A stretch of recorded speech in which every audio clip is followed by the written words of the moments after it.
You hear what I was playing, Lane? I didn't think it polite to listen, sir. Oh, I'm sorry for that, for your sake. I don't play accurately. Anyone can play accurately. But I play with a wonderful expression. As far as the piano is concerned, sentiment is my forte. I keep science for life. Yes, sir. Oh, and speaking of the science of life, have you got the cucumber sandwiches cut for Lady Bracknell? Yes, sir. By the way, Lane, I see from your book that on Thursday night, when Lord Shorman and Mr. Worthing were dining with me, 8 bottles of champagne are entered as having been consumed. Yes, sir. 8 bottles and a pint. Why is it that at a bachelor's establishment, the servants invariably drink the champagne? I ask merely for information. I attribute it to the superior quality of the wine, sir. I've often observed that in married households, the champagne is rarely of a first-rate brand. Good heavens. Is marriage so demoralising as that? I believe it is a very pleasant state, sir. I've had very little experience of it myself up to present. I've only been married once, and that was the consequence of a misunderstanding by myself and a young person. I don't know that I'm much interested in your family life, Lane. No, sir. It's not a very interesting subject. I never think of it myself. Very natural, I am sure. That'll do, Lane. Thank you. Thank you, sir. Lane's views on marriage seem somewhat lax. Really, if the lower orders don't set us a good example, what on earth is the use of them? They seem, as a class, to have absolutely no sense of moral responsibility.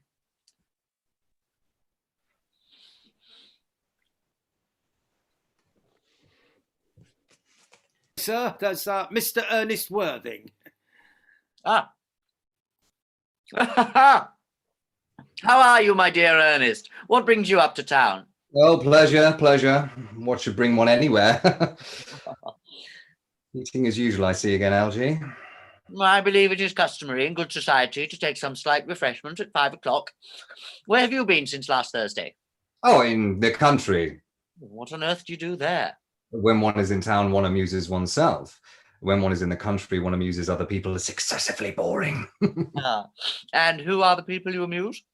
Oh, neighbours. Got nice neighbours in your part of Shropshire?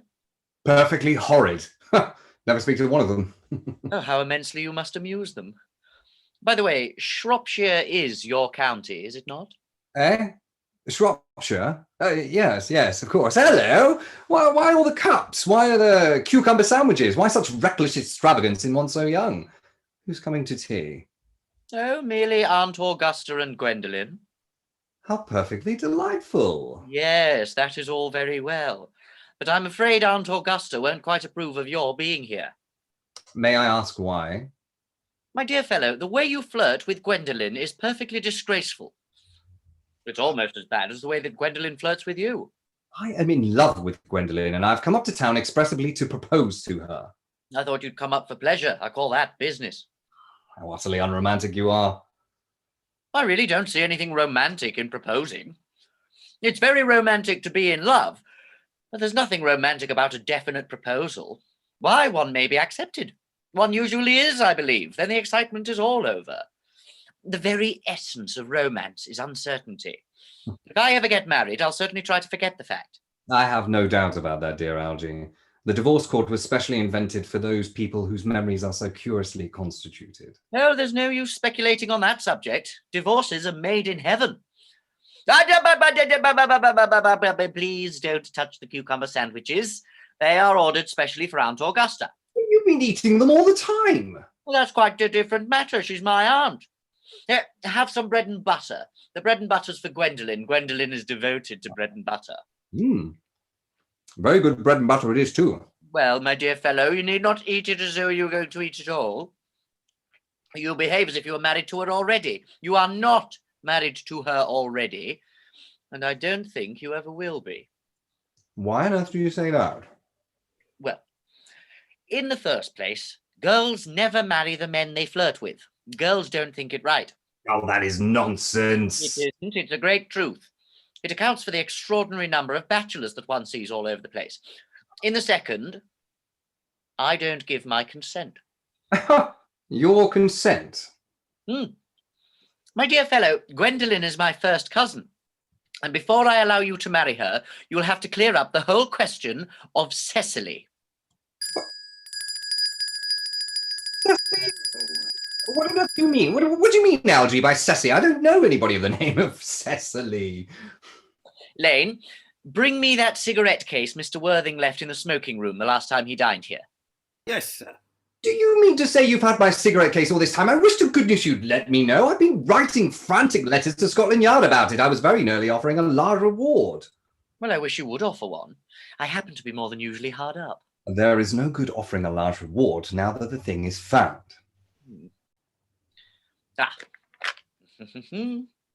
I think that is rather mean of you, Ernest, I must say. Thank you, Lane.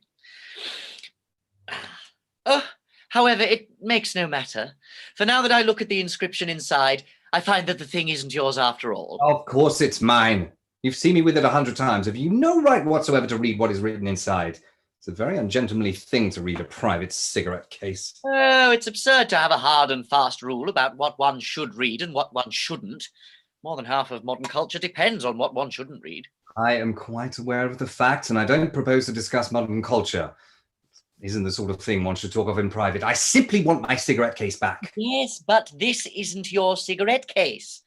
This cigarette case is a present from someone of the name of Cecily, and you said you don't know anyone of that name.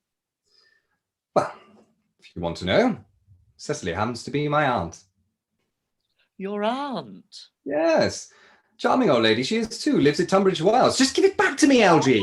But why does she call herself Little Cecily, if she is your aunt and lives at Tunbridge Wells? From Little Cecily with her fondest love. My dear fellow, what on earth is there in that? Some aunts are tall, some aunts are not tall. That is the matter. Surely an aunt may be allowed to decide for herself. You seem to think that every aunt should be exactly like your aunt. That is absurd. For heaven's sakes, give me back my cigarette case. Yes, but why does your aunt call you her uncle? From Little Cecily with her fondest love to her dear Uncle Jack. There is no objection, I admit, to an aunt being a small aunt, but why an aunt, no matter what her size may be, should call her own nephew her uncle, I can't quite make out. Besides, your name isn't Jack at all. It's Ernest. Well, it isn't Ernest. It's Jack. You've always told me it was Ernest. I've introduced you to everyone as Ernest. You answer to the name of Ernest. I mean, you look as if your name was Ernest. You're the most Ernest-looking person I ever saw in my life. Now, it's perfectly absurd you're saying your name isn't Ernest. It's on your cards. Here is one of them. Mr. Ernest Worthing, B for the Albany. I'll keep this as proof that your name is Ernest if you ever attempt to deny it to me or to Gwendolen or to anyone else. Well, my name is Ernest in town and Jack in the country. The cigarette case was given to me in the country. Yes, but that does not account for the fact that your small aunt Cecily, who lives at Tunbridge Wells, calls you her dear uncle. Come, old boy, you had much better have the thing out at once. My dear Algie, you talk exactly as if you were a dentist. It's very vulgar to talk like a dentist when one isn't a dentist. It produces a false impression. Well, that's exactly what dentists always do. Now, go on. Tell me the whole thing. I may mention that I have always suspected you of being a confirmed and secret Bunburyist. I'm quite sure of it now. Bunburyist? What on earth do you mean by a Bunburyist? I'll reveal to you the meaning of that incomparable expression as soon as you are kind enough to inform me why you are Ernest in town and Jack in the country. Well, produce my cigarette case first. Here it is. Now, produce your explanation and pray make it improbable. My dear fellow, there is nothing improbable about my explanation at all. In fact, it's perfectly ordinary. Old Mr. Thomas Cardew, who adopted me when I was a little boy, made me in his will guardian to his granddaughter, Miss Cecily Cardew. Cecily, who addresses me as her uncle from motives of respect that you could not possibly appreciate, lives at my place in the country under the charge of her admiral governess, Miss Prism. Where is that place in the country, by the way? That is nothing to you, dear boy. You are not going to be invited. I may tell you candidly that that place is not in Shropshire. I suspected that, my dear fellow. I've Bunburied all over Shropshire on 2 separate occasions. Now go on. Why are you Ernest in town and Jack in the country? My dear Algy, I don't know whether you'll be able to understand my real motives. You're hardly serious enough. When one is placed in the position of guardian, one has to adopt a very high moral tone on all subjects. It's one's duty to do so. And as a high moral tone can hardly be said to conduce to very much to either one's health or one's happiness, in order to get up to town, I've always pretended to have a younger brother of the name of Earnest, who lives in the Albany and gets into the most dreadful scrapes. That, my dear Algy, is the whole truth, pure and simple. The truth is rarely pure and never simple. Modern life would be very tedious if it were either, and modern literature a complete impossibility. Wouldn't be a bad thing at all. Oh, literary criticism is not your forte, my dear fellow. Don't try it. You should leave that to the people who haven't been at a university. They do it so well in the daily papers. What you really are is a Bunburyist. I was quite right in saying you were a Bunburyist. You're one of the most advanced Bunburyists I know. What on earth do you mean? You have invented a very useful younger brother called Earnest in order that you may be able to come up to town as often as you like. I have invented an invaluable permanent invalid called Bunbury in order that I may be able to go down into the country whenever I choose. Bunbury is perfectly invaluable.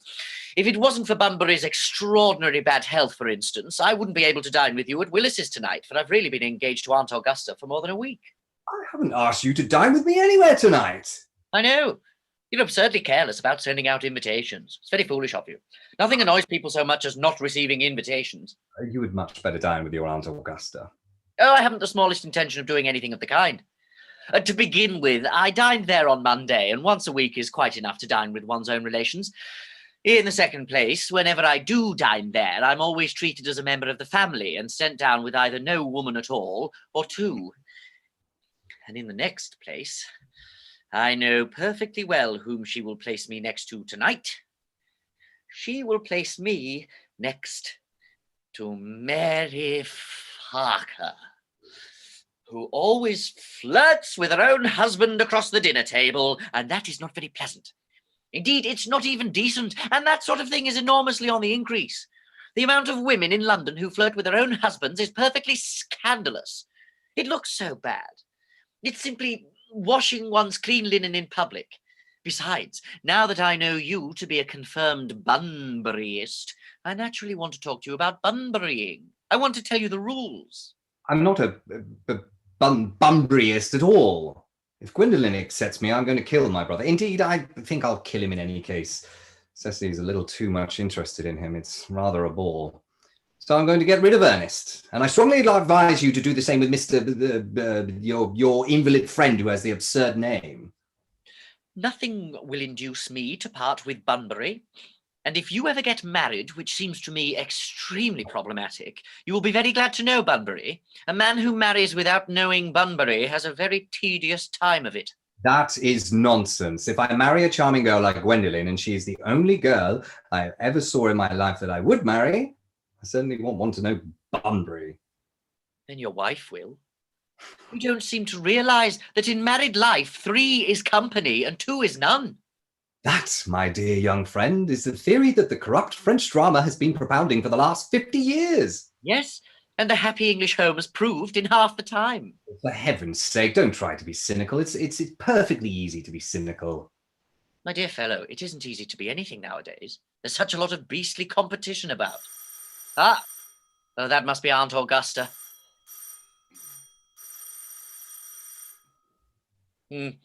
Only relatives or creditors ever ring in that Wagnerian manner. Now, if I get her out of the way for 10 minutes so that you can have an opportunity for proposing to Gwendolen, may I dine with you at Willis's tonight? I suppose so, if you want to. Yes, but you must be serious about it. I hate people that are not serious about meals. So shallow of them. Lady Bracknell and Miss Fairfax. Good afternoon, dear Algernon. I hope you're behaving very well. I'm feeling very well, Aunt Augusta. That's not quite the same thing. In fact, the two things rarely go together. Dear me, Gwendolen, you are smart. I am always smart. Am I not, Mr. Worthing? You're quite perfect, Miss Fairfax. Oh, I hope I am not that. It would leave no room for developments, and I intend to develop in many directions. I'm sorry we're a little late, Algernon, but I was obliged to call on dear Lady Harbury. I hadn't been there since her poor husband's death. I never saw a woman so altered. She looks quite 20 years younger. And now I'll have a cup of tea and one of those nice cucumber sandwiches you promised me. Certainly, Aunt Augusta. Won't you come and sit here, Gwendolen? Thanks, Mamma. I'm quite comfortable where I am. Good heavens, Lane. Why are there no cucumber sandwiches? I ordered them specially. There were no cucumbers in the market this morning, sir. I went down twice. No cucumbers? No, sir. Not even for ready money. That'll do, Lane. Thank you. Thank you, sir. I am greatly distressed, Aunt Augusta, about there being no cucumbers, not even for ready money. It really makes no matter, Algernon. I had some crumpets with Lady Harbury, who seems to me to be living entirely for pleasure now. I hear her hair has turned quite gold from grief. It certainly has changed its colour. From what cause, I, of course, cannot say. I've quite a treat for you tonight, Algernon. I'm going to send you down with Mary Farquhar. She's such a nice woman and so attentive to her husband. It's a delight to watch them. Oh, I'm afraid, Aunt Augusta, I shall have to give up the pleasure of dining with you tonight after all. I hope not, Algernon. It would put my table completely out. Your uncle would have to dine upstairs. Fortunately, he is accustomed to that. It is a great bore, and I need hardly say a terrible disappointment to me. But the fact is, I've just had a telegram to say that my poor friend Bunbury is very ill again. They seem to think I should be with him. It is very strange. This Mr. Bunbury seems to suffer from curiously bad health. Yes, poor Bunbury is a dreadful invalid.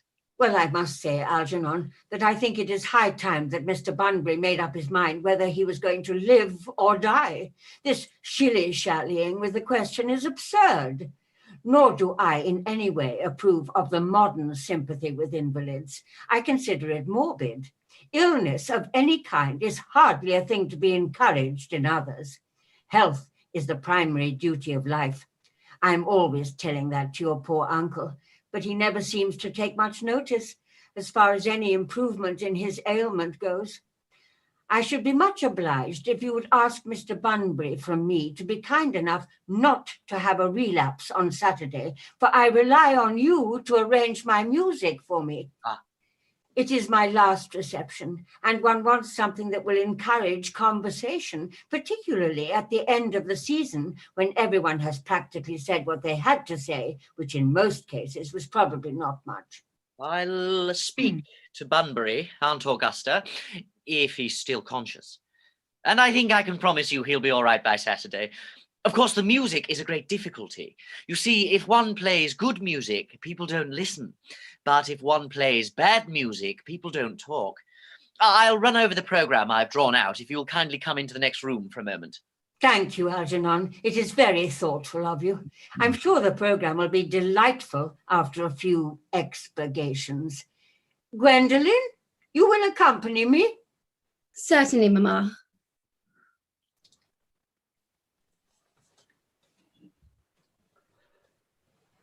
Charming day it's been, Miss Fairfax. Pray, don't talk to me about the weather, Mr. Worthing. Whenever people talk to me about the weather, I always feel quite certain that they mean something else. And that makes me so nervous.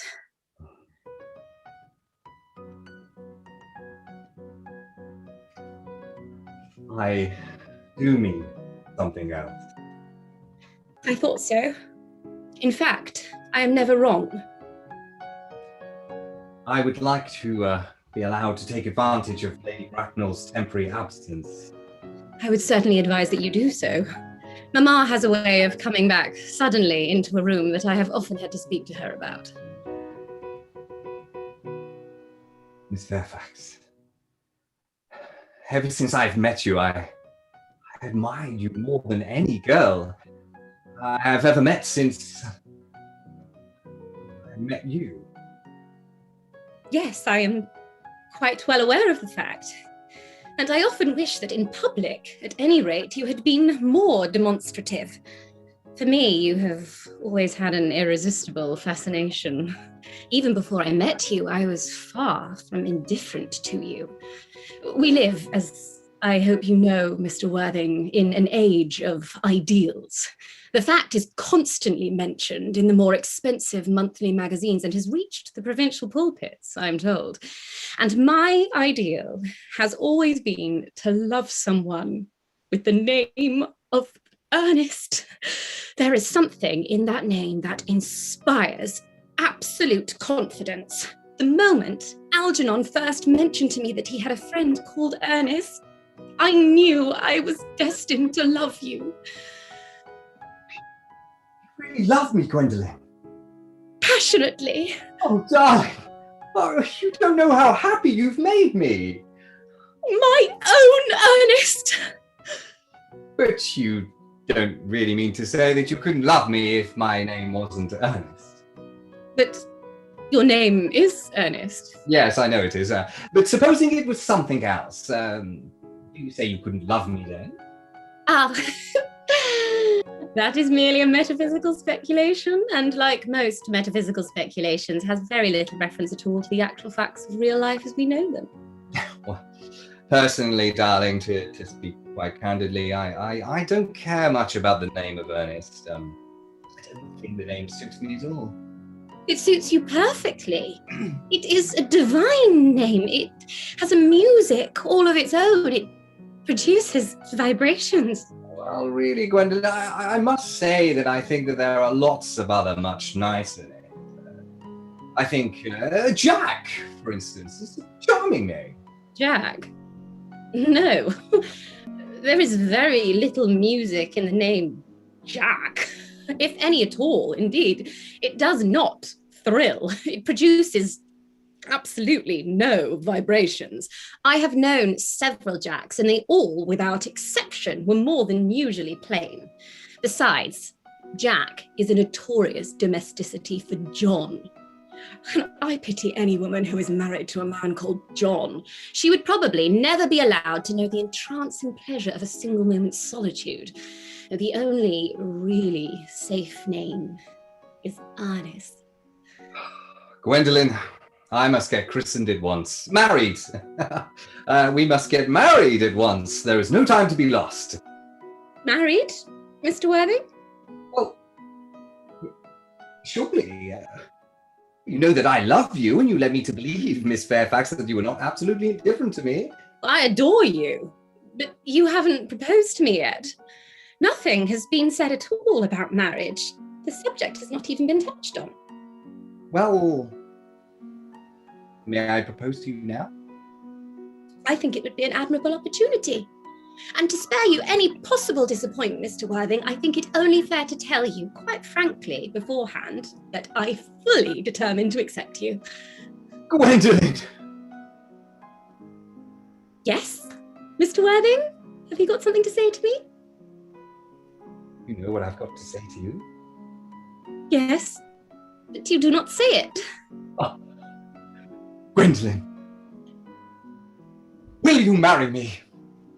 Of course I will, darling. How long you have been about it. I'm afraid you have had very little experience in how to propose. Oh, my own one. I've never loved anyone in the world but you. Oh, yes, but men often propose for practice. I know my brother Gerald does. All my girlfriends tell me so. Oh, what wonderfully green eyes you have, Ernest. They are quite green. Oh, I hope you'll always look at me just like that, especially when there are other people present. Mr. Worthing, rise, sir, from this semi-recumbent posture. Mamma, I must beg you to retire. This is no place for you. Besides, Mr. Worthing was not quite finished yet. Finished what, may I ask? I'm engaged to Mr. Worthing, Mamma. Pardon me, you are not engaged to anyone. When you do become engaged to someone, I, or your father, should his health permit him, will inform you of the fact. An engagement should come on a young girl as a surprise, pleasant or unpleasant, as the case may be. It is hardly a matter that she should be able to arrange for herself. And now I have a few questions to put to you, Mr. Worthing. While I am making these inquiries, you, Gwendolen, will wait for me below in the carriage. Mamma! In the carriage, Gwendolen. Gwendolen, the carriage. Yes, Mamma.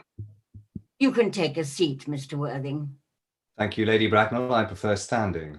I feel bound to tell you that you are not down on my list of eligible young men, although I have the same list as the dear Duchess of Bolton has. We work together, in fact. However, I'm quite ready to enter your name should your answers be what a really affectionate mother requires. Do you smoke? Well, yes. I must admit I smoke.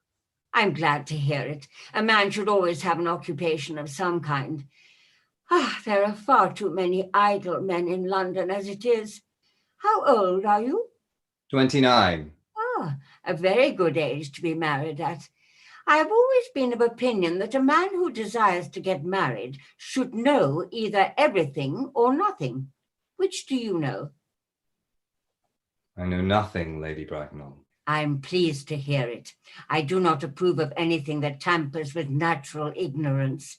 Ignorance is like a delicate, exotic fruit. Touch it and the bloom is gone. What is your income? Between 7,000 and 8,000 a year. Oh, in land or in investments? In investments, chiefly. Oh, that is satisfactory. What between the duties expected of one during one's lifetime and the duties exacted from one after one's death, land has ceased to be either a profit or a pleasure. It gives one position and prevents one from keeping it up. That's all that can be said about land. I have a country house with some land, of course, attached to it. About 1,500 acres, I believe. But I don't depend on that for my real income. In fact, as far as I can make out, the poachers are the only people who make anything out of it. A country house?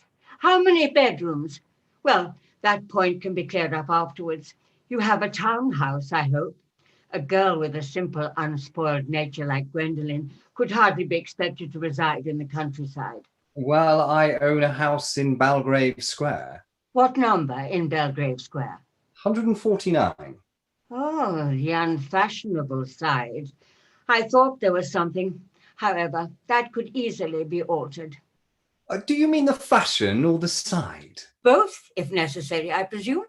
Now, to minor matters. Are your parents living? I have lost both my parents. To lose one parent, Mr. Worthing, may be regarded as a misfortune. To lose both looks like carelessness. Who was your father? He was evidently a man of some wealth. Was he born in what the radical papers call the purple of commerce, or did he rise from the ranks of the aristocracy? I'm afraid I really don't know. The fact is, Lady Bracknell, I said I had lost my parents. It would be nearer to the truth to say that my parents seem to have lost me. I don't actually know who I am by birth. I was found. Found? The late Thomas Cardew, an old gentleman of very charitable and kindly disposition, found me and gave me the name of Worthing because he happened to have a first-class ticket for Worthing in his pocket at the time. Worthing is a place in Sussex. It is a seaside resort. Where did the charitable gentleman who had the first-class ticket for this seaside resort find you? In a handbag. A handbag? Yes, Lady Bracknell, I was in a handbag. A somewhat large black leather handbag with handles to it. An ordinary handbag, in fact. In what locality did this Mr. James or Thomas Cardew come across this ordinary handbag? In the cloakroom at Victoria Station. It was given to him in mistake for his own. Cloakroom at Victoria Station? Yes, the Brighton line. The line is immaterial, Mr. Worthing. I confess I feel somewhat bewildered by what you've just told me. To be born, or at any rate bred, in a handbag, whether it had handles or not, seems to me to display a contempt for the ordinary decency of family life that reminds one of the worst excesses of the French Revolution. And I presume you know what that unfortunate movement led to. As for the particular locality in which the handbag was found, a cloakroom at a railway station might serve to conceal a social indiscretion. Has probably indeed been used for that purpose before now, but it could hardly be regarded as an assured basis for a recognized position in good society. May I ask you then what you would advise me to do? I need hardly say I would do anything in the world to ensure Gwendolen's happiness. I would strongly advise you, Mr. Worthing, to try and acquire some relations as soon as possible, and to make a definite effort to produce any rate one parent or of either sex before the season is quite over. Well, I don't see how I could possibly manage to do that. I can produce the handbag at any moment. It's in my dressing room at home. I really think that should satisfy you, Lady Bracknell. Me, sir? What is it to do with me?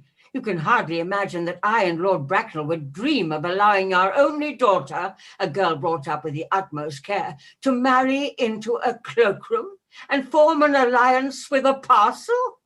Good morning, Mr. Worthing. Good morning.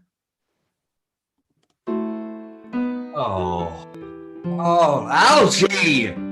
Oh, for goodness sake, don't play that ghastly tune. Algie! Oh, how idiotic are you?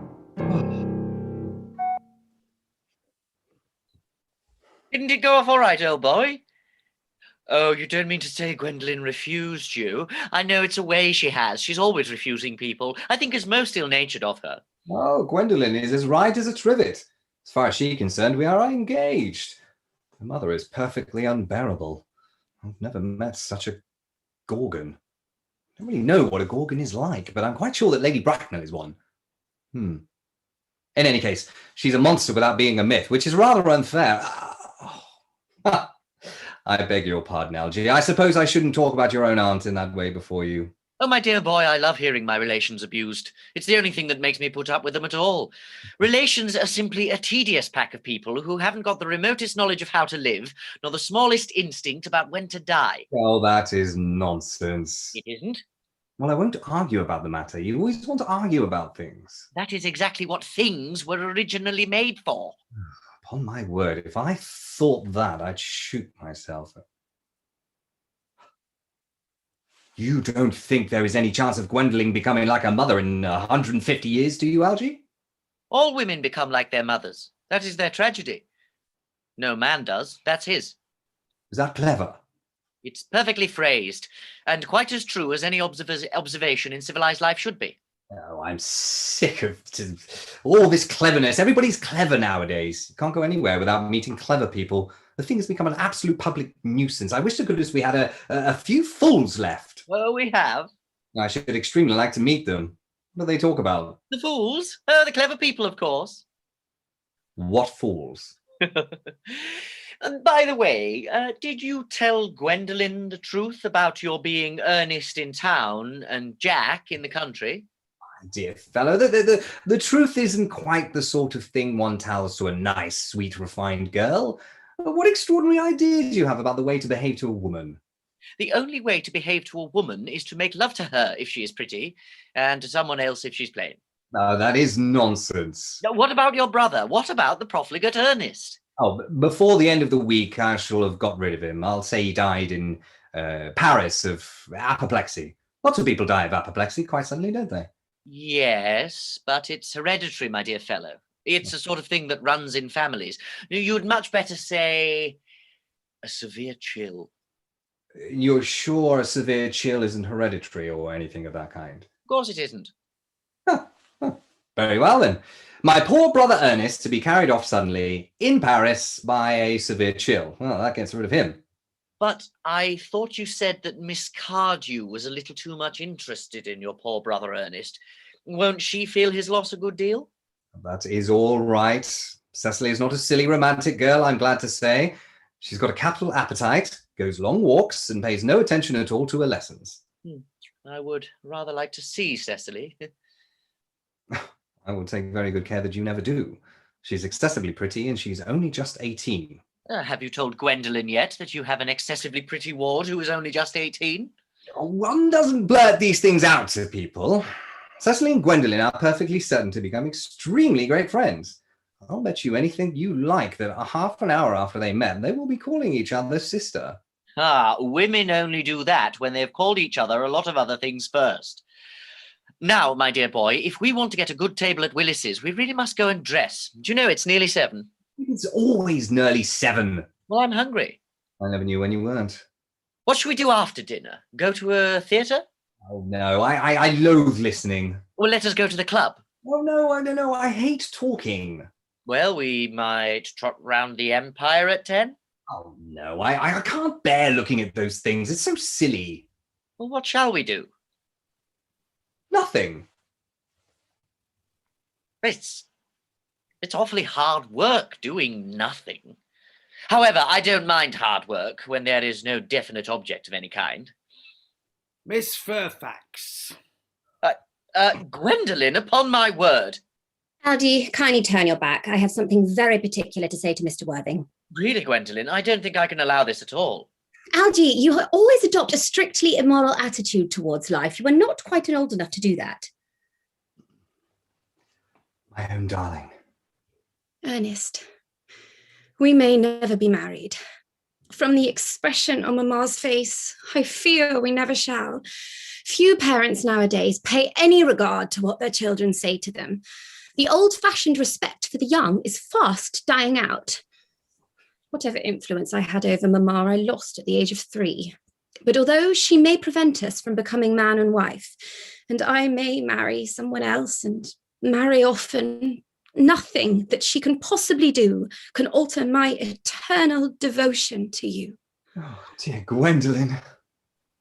The story of your romantic origin, as related to me by Mamma with unpleasing comments, has naturally stirred the deeper fibres of my nature. Your Christian name has an irresistible fascination. The simplicity of your character makes you exquisitely incomprehensible to me. Your town address at the Albany I have. What is your address in the country? The Manor House, Woolton, Hertfordshire. There is a good postal service, I suppose. It may be necessary to do something desperate. That, of course, will require serious consideration. I will communicate with you daily. My own one. How long do you remain in town? Till Monday. Good. Algie, you may turn around now. Oh, thanks. I've turned around already. You may also ring the bell. You will let me see you to your carriage, my own darling. Certainly. I will see Miss Fairfax out. Yes, sir. A glass of sherry, Lane. Yes, sir. Tomorrow, Lane, I'm going Bunburying. Yes, sir. I shall probably not be back till Monday. You can put up my dress clothes, my smoking jacket, and all the Bunbury suits. Yes, sir. I hope tomorrow will be a fine day, Lane. It never is, sir. Lane, you're a perfect pessimist. I do my best to give satisfaction, sir. Well, there's a sensible, intelligent girl. The only girl I ever cared for in my life. What on earth are you so amused at? Oh, I'm a little anxious about poor Bunbury, that is all. If you don't take care, your friend Bunbury will get you into a serious scrape someday. Oh, I love scrapes. They're the only things that are never serious. Oh, that's nonsense, Algie. You never talk anything but nonsense. Nobody ever does. What?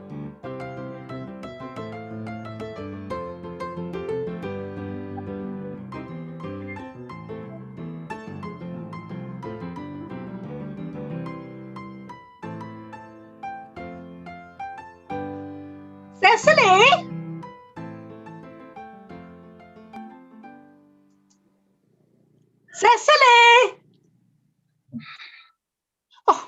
Surely such a utilitarian occupation as the watering of flowers is rather Moulton's duty than yours, especially at a moment when intellectual pleasures await you. Your German grammar is on the table.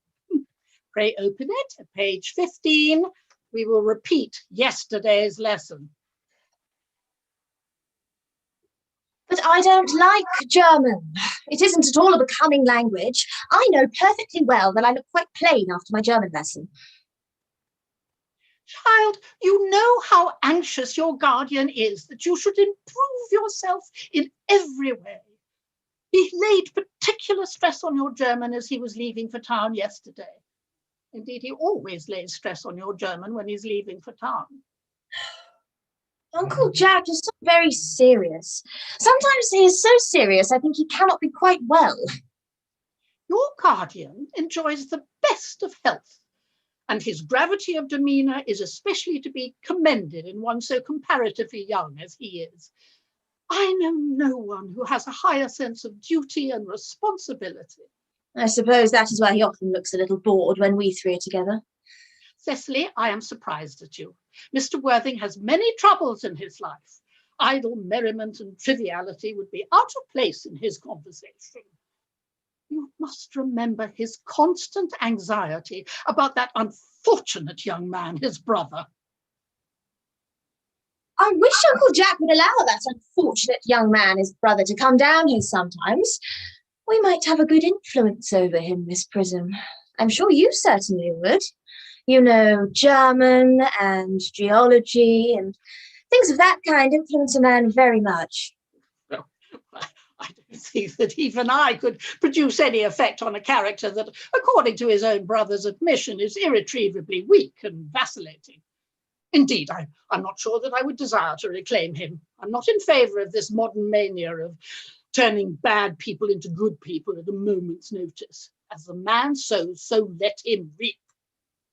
You must put away your diary, Cecily. I really don't know why you should keep a diary at all. I keep a diary in order to enter the wonderful secrets of my life. If I didn't write them down, I should probably forget all about them. Memory, my dear Cecily, is the diary that we all carry about with us. Yes, but it usually chronicles the things that have never happened and couldn't possibly have happened. I believe that memory is responsible for nearly all 3 volumes that the library sends us. Oh, do not speak slightingly of the 3-volume novel, Cecily. I wrote one myself in earlier days. Did you really, Miss Prism? How wonderfully clever you are. Oh, I hope it did not end happily. I don't like novels that end happily. They depress me so much. The good ended happily and the bad unhappily. That's what fiction means. I suppose so. But it seems very unfair. And was your novel ever published? Alas, no. The manuscript, unfortunately, was abandoned. I use the word in the sense of lost or mislaid. To your work, child. These speculations are profitless. But I see dear Dr. Chasuble coming up through the garden. Oh, Dr. Chasuble. Oh, this is indeed a pleasure. And how are we this morning? Miss Prism, you are, I trust, well. Miss Prism has just been complaining of a slight headache. I think it would do her so much good to have a short stroll in the park with you, Dr. Chasuble. Cecily, I've not mentioned anything about a headache. No, dear Miss Prism, I know that. But I felt instinctively that you had a headache. Indeed, I was thinking about that and not about my German lesson when the rector came in. Well, I hope, Cecily, you're not inattentive. Oh, I'm afraid I am. That is strange. Were I fortunate enough to be Miss Prism's pupil, I would hang upon her lips. I spoke metaphorically. My metaphor was drawn from bees. Mr. Worthing, I suppose, has not returned from town yet. We do not expect him till Monday afternoon. Yes, yes. He usually likes to spend his Sunday in London. He is not one of those whose sole aim is enjoyment, as, by all accounts, that unfortunate young man, his brother, seems to be. I must not disturb Egeria and her pupil any longer. Egeria? But my name is Letitia, Doctor. No, a classical allusion merely, drawn from the pagan authors. I shall see you both, no doubt, at evensong. I think, dear Doctor, I will have a stroll with you. I feel I have a headache after all, and a walk might do it good. Oh, with pleasure, Miss Prism, with pleasure. We might go as far as the schools and back. Oh, that would be delightful. Dear Cecily, you will read your political economy in my absence. The chapter on the fall of the rupee you may omit. It's somewhat too sensational. Even these metallic problems have their melodramatic side.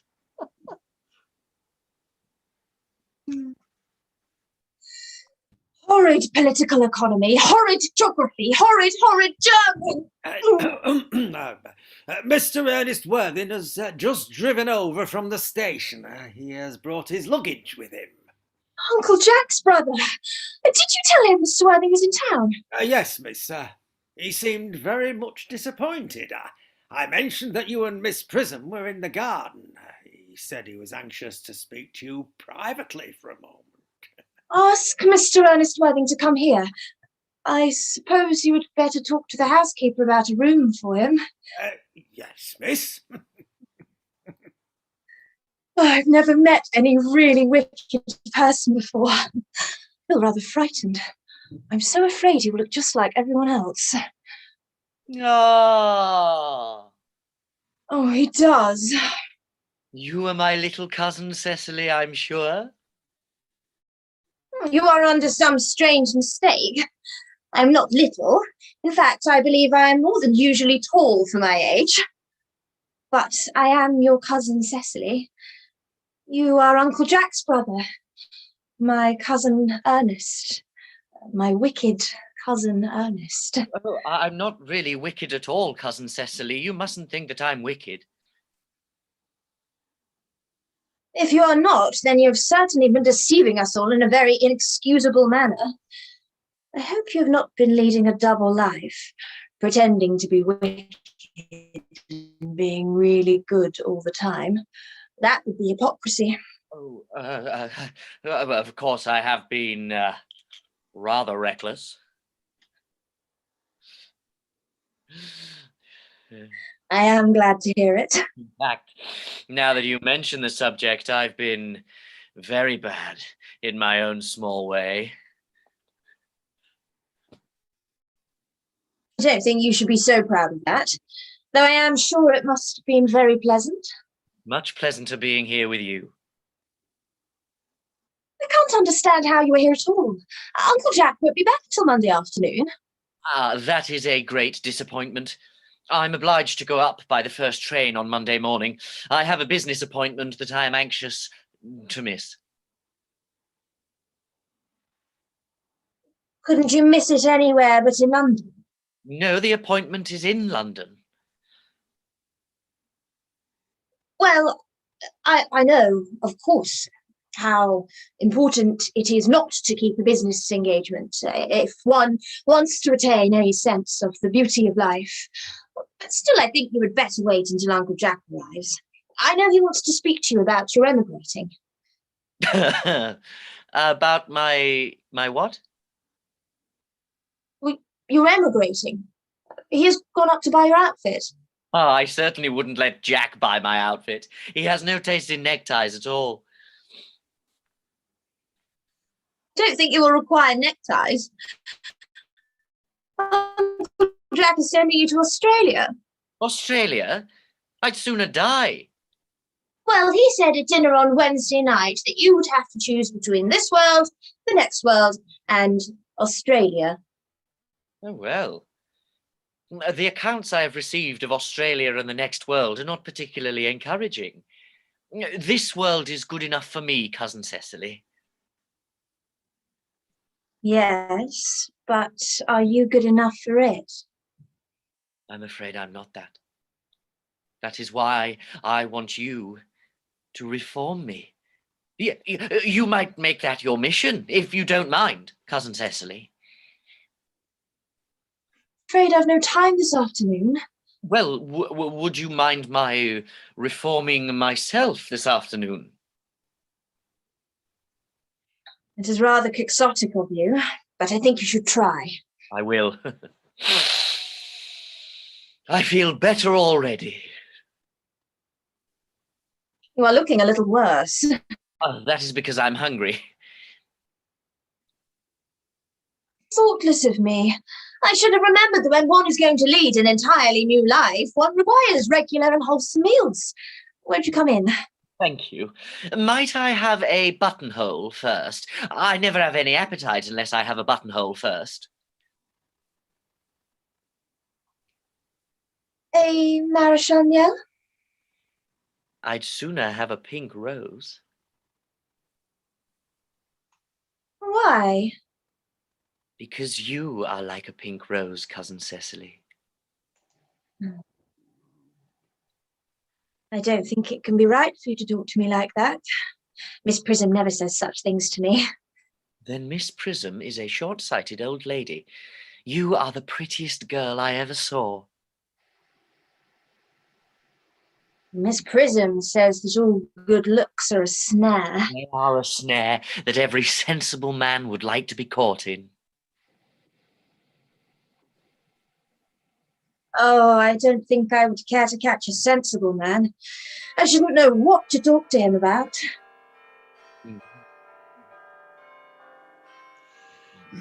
You are too much alone, dear Dr. Chasuble. You should get married. A misanthrope I can understand, a womanthrope never. Believe me, I do not deserve so neologistic a phrase. The precept, as well as the practice of the primitive church, was distinctly against matrimony. That is obviously the reason why the primitive church has not lasted up to the present day. And you do not seem to realize, dear doctor, that by persistently remaining single, a man converts himself into a permanent public temptation. Men should be more careful. This very celibacy leads weaker vessels astray. But is a man not equally attractive when married? No married man is ever attractive except to his wife. And often I have been told, not even to her. That depends on the intellectual sympathies of the woman. Maturity can always be depended on. Ripeness can be trusted. Young women are green. I spoke horticulturally. My metaphor was drawn from fruits. But where is Cecily? Perhaps she followed us to the schools. Mr. Worthing. Mr. Worthing? Well, this is indeed a surprise. We did not look for you till Monday afternoon. I have returned sooner than I expected. Dr. Chasuble, I hope you are well. Yeah, Mr. Worthing, I trust this garb of woe does not betoken some terrible calamity. My brother. More shameful debts and extravagance. Still leading his life of pleasure. Dead. Your brother Ernest, dead? Quite dead. What a lesson for him. I trust he will profit by it. Oh, Mr. Worthing, I offer you my sincere condolence. You have at least the consolation of knowing that you were always the most generous and forgiving of brothers. Poor Ernest. He had many faults, but it's a sad, sad blow. Oh, very sad indeed. Were you with him at the end? No, he died abroad, in Paris, in fact. I had a telegram last night from the manager of the Grand Hotel. Was the cause of death mentioned? A severe chill, it seems. Oh, As a man sows, so shall he reap. well, charity, dear Miss Prism, charity. None of us are perfect. I myself am peculiarly susceptible to drafts. Will the interment take place here? No, he seems to have expressed a desire to be buried in Paris. In Paris? Hmm. I fear that hardly points to any very serious state of mind at the last. You would no doubt wish me to make some slight allusion to this tragic domestic affliction next Sunday. My sermon on the meaning of manna in the wilderness can be adapted to almost any occasion, joyful or as in this case, distressing. I have preached at harvest celebrations, christenings, confirmations on days of humiliation and festal days.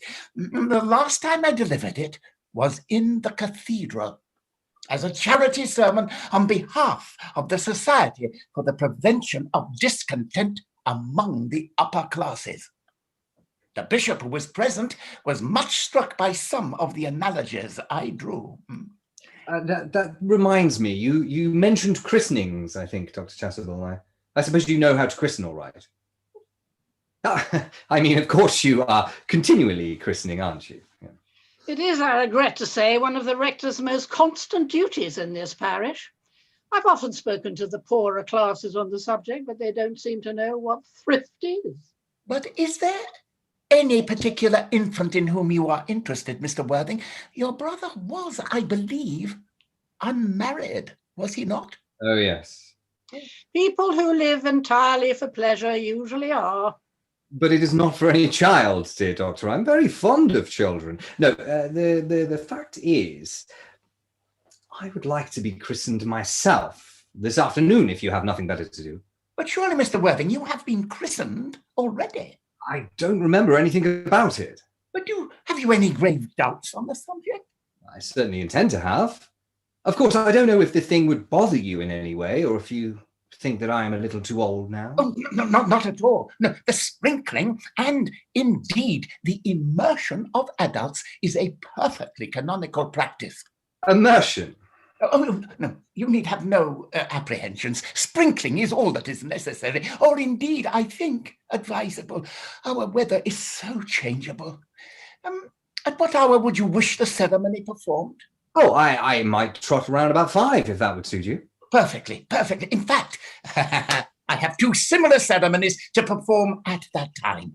A case of twins that occurred recently in one of the outlying cottages on your own estate. Poor Jenkins the carter, a most hard-working man. I don't see much fun in being christened along with other babies. It would be childish. Would 5:30 do? Oh, admirably. And now, dear Mr. Worthing, I will not intrude any longer into a house of sorrow. I would merely beg you not to be too much bowed down by grief. What seem to us bitter trials are often blessings in disguise. This seems to me a blessing of an extremely obvious kind. Uncle Jack! Oh, I am pleased to see you back. But what horrid clothes you've got on. Do go and change them. Cecily. My child. What is the matter, Uncle Jack?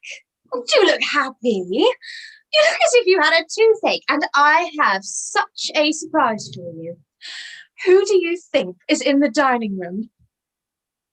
Your brother. Who? Your brother, Ernest. He arrived about half an hour ago. What nonsense. I haven't got a brother.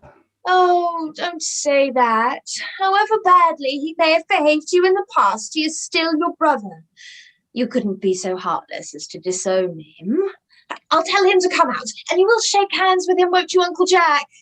Oh, these are very joyful tidings. After we'd all been resigned to his loss, his sudden return seems to me peculiarly distressing. My brother is in the dining room. I don't know what this all means. I think it's perfectly absurd. Good heavens. Brother John, I have come down from town to tell you that I am very sorry for all the trouble I have given you, and that I intend to lead a better life in the future. Uncle Jack, you're not going to refuse your own brother's hand? Nothing will induce me to take his hand. I think his coming down here is disgraceful. He knows perfectly well why. Uncle Jack, do be nice. There is some good in everyone. Ernest has just been telling me about his poor invalid friend, Mr. Bunbury, whom he often goes to visit. And surely there must be good in someone who is kind to an invalid and leaves the pleasures of London to sit by a bed of pain. Oh, he's been talking about Bunbury, has he? Yes, and he's told me all about poor Mr. Bunbury and his terrible state of health. Bunbury. Well, I won't have him talk to you about Bunbury or anything else. It's enough to drive one perfectly frantic. Of course, I admit that the faults were all on my side, but I must say that I think Brother John's coldness to me is peculiarly painful. I expected a more enthusiastic welcome, especially considering it is the first time I have come here. Uncle Jack, if you don't shake hands with Ernest, I will never forgive you. Never forgive me? Never, never, never. Well, this is the last time I shall ever do it. Oh, it is pleasant, is it not, to see so perfect a reconciliation. I think we might leave the two brothers together. Cecily, you will come with us. Certainly, Miss Prism. My little task of reconciliation is over. You have done a beautiful action today, dear child. We must not be premature in our judgments. I feel very happy. You young scoundrel, Algy, you must get out of this place as soon as possible. I don't allow any Bunburying here. I've put Mr. Earnest's things in the room next to yours, sir. I suppose that is all right. What? Mr. Ernest's luggage, sir. I've unpacked it and put it in the room next to yours. His luggage? Yes, sir. 3 portmanteaus, a dressing case, 2 hat boxes, and a large luncheon basket. I'm afraid I can't stay more than a week this time. Merriman, order the dog cart at once. Mr. Ernest has suddenly called back into town. Yes, sir. What a fearful liar you are, Jack. I've not been called back into town at all. Yes, you have. I haven't heard anyone call me. Your duty as a gentleman calls you back. My duty as a gentleman has never interfered with my pleasures in the smallest degree. I can quite understand that. Well, Cecily is a darling. You are not to talk of Miss Cardew like that. I don't like it. Well, I don't like your clothes. You look perfectly ridiculous in them. Why on earth don't you go up and change? It's perfectly childish to be in mourning for a man who's actually staying for a whole week with you in your house as a guest. I call it grotesque. You are certainly not staying with me for a whole week as a guest or anything else. You've got to leave. By the 4:05 train. I certainly won't leave you so long as you're in mourning. It would be most unfriendly. If I were in mourning, you would stay with me, I suppose. I should think it very unkind of you if you didn't. Well, will you go if I change my clothes? Yes, if you're not too long. I never saw anybody take so long to dress and with such little result. Well, at any rate, that is better than always being overdressed as you are. If I am occasionally a little overdressed, I make up for it by being always immensely overeducated. Your vanity is ridiculous. Your conduct an outrage, your presence in my garden utterly absurd. However, you've got to catch the 4:05, and I hope you will have a pleasant journey back to town. This Bunburying, as you call it, has not been a great success for you. I think it's been a great success. I'm in love with Cecily, and that is everything. But I must see her before I go and make arrangements for another Bunbury.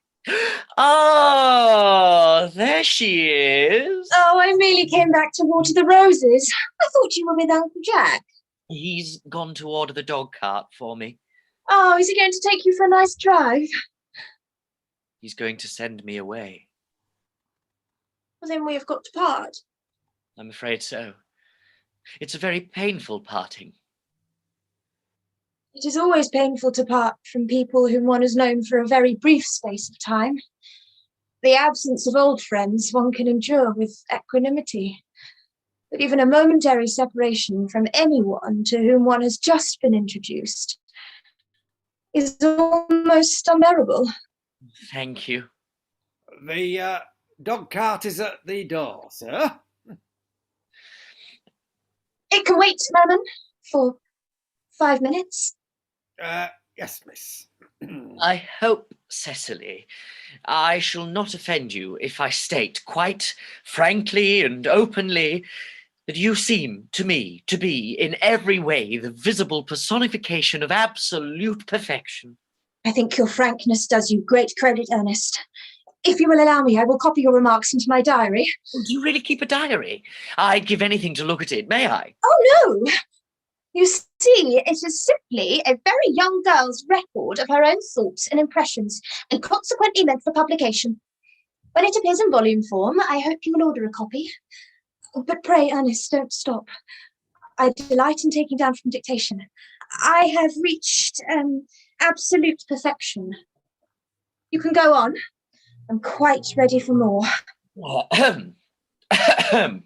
Oh, don't cough, Ernest. When one is dictating, one should speak fluently and not cough. Besides, I don't know how to spell a cough. Cecily, ever since I first looked upon your wonderful, incomparable beauty, I have dared to love you wildly, passionately, devotedly, hopelessly. I don't think you should tell me that you love me wildly, passionately, devotedly, hopelessly. Hopelessly doesn't seem to make much sense, does it? Cecily. The dog cart is waiting, sir. Tell it to come round next week at the same hour. Yes, sir. Uncle Jack would be very much annoyed if he knew you were staying on till next week at the same hour. Well, I don't care about Jack. I don't care for anybody in the whole world but you. I love you, Cecily. You will, marry me, won't you? You silly boy. Of course. Why, we've been engaged for the last 3 months. But for the last 3 months. Yes, it will be exactly 3 months on Thursday. But how did we become engaged? Well, ever since dear Uncle Jack first confessed to us that he had a younger brother who was very wicked and bad, you, of course, have formed the chief topic of conversation between myself and Miss Prism. And of course, a man who is much talked about is always very attractive. One feels there must be something in him after all. I dare say it was foolish of me, but I fell in love with you, Ernest. Darling. And when was the engagement actually settled? On February 14th last. Worn out by your entire ignorance of my existence, I determined to end the matter one way or the other. And after a long struggle with myself, I accepted you under this dear old tree here. On the next day, I bought this little ring in your name, and this is the little bangle with the true lover's knot I promised you always to wear. Did I give you this? It's very pretty, isn't it? Yes, you've wonderfully good taste, Ernest. It's the excuse I've always given for your leading such a bad life. Oh, and this is the box in which I keep all your dear letters. My letters? But my own sweet Cecily, I've never written you any letters. Well, you hardly need remind me of that, Ernest. I remember only too well that I was forced to write your letters for you. I wrote always 3 times a week, and sometimes oftener. Oh, do let me read them, Cecily. Oh, I couldn't possibly. They would make you far too conceited. The 3 you wrote me after I'd broken off the engagement are so beautiful and so badly spelled that even now I can hardly read them without crying a little. But was our engagement ever broken off? Of course it was. On the 22nd of last March. You can see the diary entry if you like. Today I broke off my engagement with Ernest. I feel it is better to do so. The weather still continues charming. But why on earth did you break it off? What had I done? Well, I'd done nothing at all. Cecily, I'm very much hurt indeed to hear you broke it off, particularly when the weather was so charming. Hardly would have been a really serious engagement if it hadn't been broken off at least once. But I forgave you before the week was out. What a perfect angel you are, Cecily. You dear romantic boy. I hope your hair curls naturally, does it? Oh, yes, darling, with a little help from others. I am so glad. You'll never break off our engagement again, Cecily. I don't think I could break it off now that I've actually met you. Besides, of course, there is the question of your name. Oh, yes, of course. You must not laugh at me, darling, but it had always been a girlish dream of mine to love someone whose name was Ernest. There is something in that name that seems to inspire absolute confidence. I pity any poor married woman whose husband is not called Ernest. Oh, but, my dear child, do you mean to say you could not love me if I had some other name? But what name? Oh, any name you like. Algernon, for instance. But I don't like the name of Algernon. Well, my own dear, sweet, loving little darling, I really can't see why you should object to the name of Algernon. It's not at all a bad name. In fact, it's rather an aristocratic name. Half the chaps who get into the bankruptcy court are called Algernon. But seriously, Cecily, if my name was Algie, couldn't you love me? I might respect you, Ernest. I might admire your character, but I fear that I should not be able to give you my undivided attention. Cecily, your rector here is, I suppose, thoroughly experienced in the practice of all the rites and ceremonials of the church. Oh, yes. Dr. Chasuble is a most learned man. He has never written a single book, so you can imagine how much he knows. I must see him at once on a most important christening. Business! I mean, on a most important business. Oh. I shan't be away more than half an hour. Considering that we have been engaged since February the 14th, and that I only met you today for the first time, I think it is rather hard that you should leave me for so long a period as half an hour. Couldn't you make it 20 minutes? I'll be back in no time.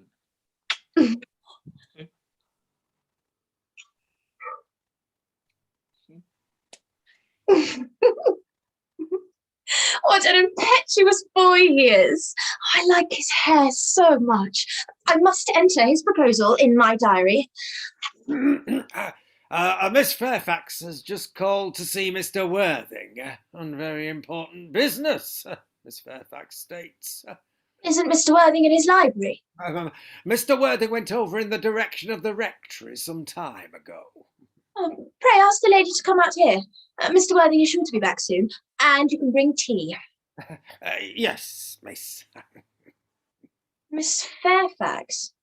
I suppose one of the many good elderly women who are associated with Uncle Jack in some of his philanthropic work in London. Miss Fairfax.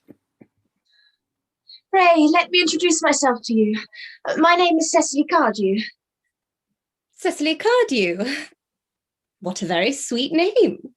Something tells me that we are going to be great friends. I like you already, more than I can say. My first impressions of people are never wrong. Well, how nice of you to like me so much after we have known each other such a comparatively short time. Pray, sit down. I may call you Cecily, may I not? Oh, with pleasure. And you will always call me Gwendolen, won't you? If you wish. Then that is all quite settled, is it not? I hope so. Perhaps this might be a favourable opportunity for me mentioning who I am. My father is Lord Bracknell. You have never heard of Papa, I suppose. I don't think so. Outside the family circle, Papa, I am glad to say, is entirely unknown. I think that is quite as it should be. The home seems to me to be the proper sphere for the man, and certainly, once a man begins to neglect his domestic duties, he becomes painfully effeminate, does he not? And I don't like that. It makes men so very attractive.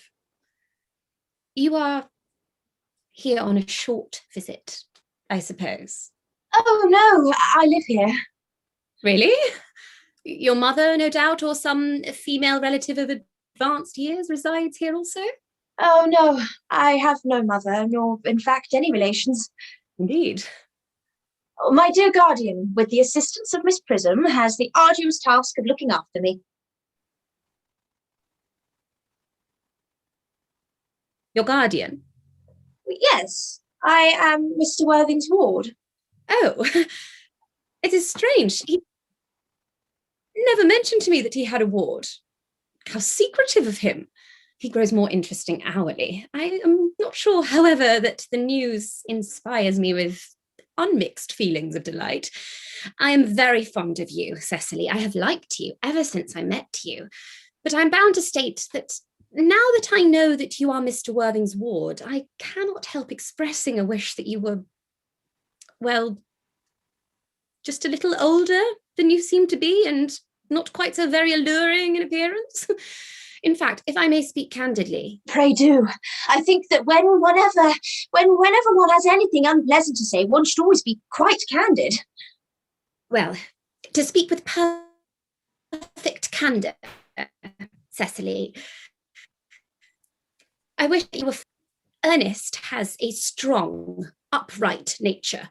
He is the very soul of truth and honour. Disloyalty would be as impossible to him as deception. But even men of the noblest possible moral character are extremely susceptible to the physical charms of others. Modern, no less than ancient history supplies us with many most painful examples of what I refer to. If it were not so, indeed, history would be quite unreadable. I beg your pardon, Gwendolen. Did you say Ernest? Yes. Oh, but it is not Mr. Ernest Worthing who is my guardian. It is his brother, his elder brother. Ernest never mentioned to me that he had a brother. I am sorry to say they have not been on good terms for a long time.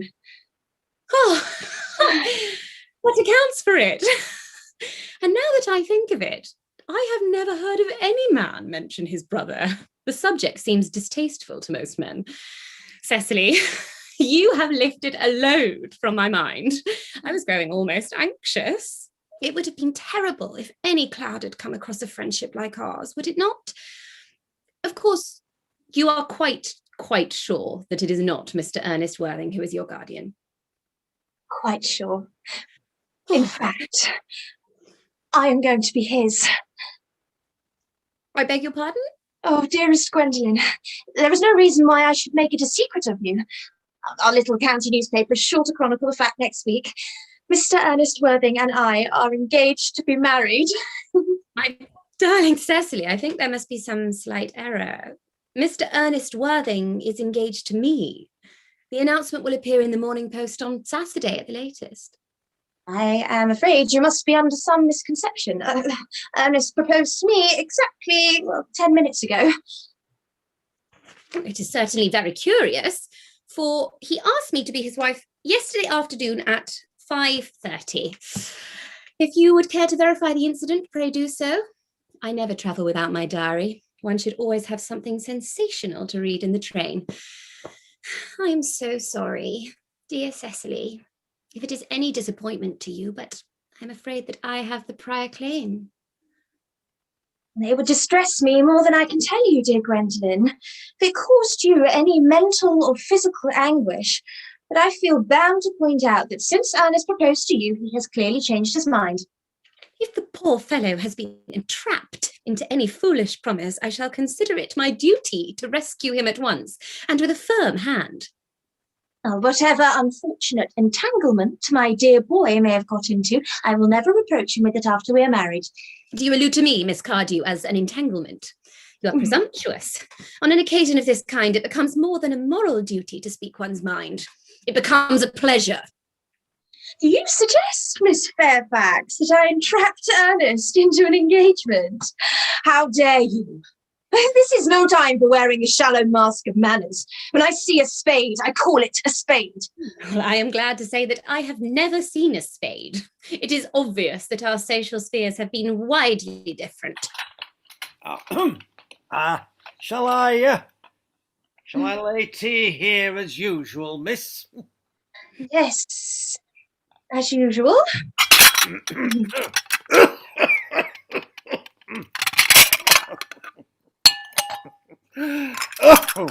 Are there many interesting walks in the vicinity, Miss Cardew?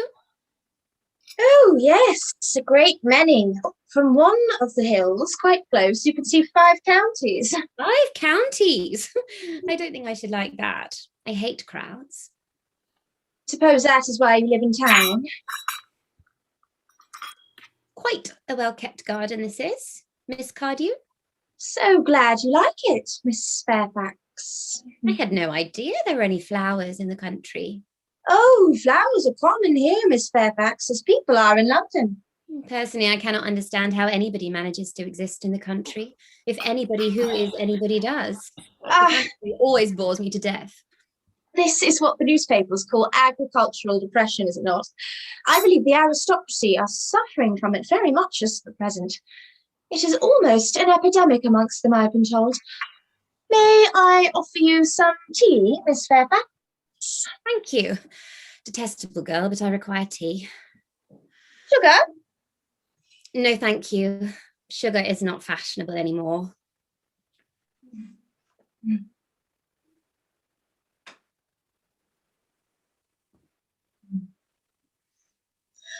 Cake or bread and butter?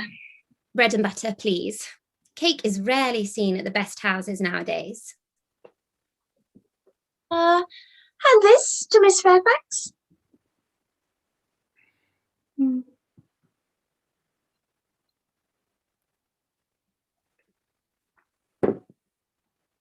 You have filled my tea with lumps of sugar, and though I asked distinctly for bread and butter, you have given me cake.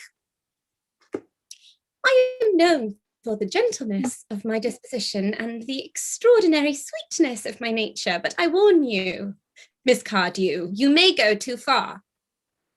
To save my poor, innocent, trusting boy from the machinations of any other girl, there are no lengths to which I would not go. From the moment I saw you, I distrusted you. I felt you were false and deceitful. I am never deceived in such matters. My first impressions of people are invariably right.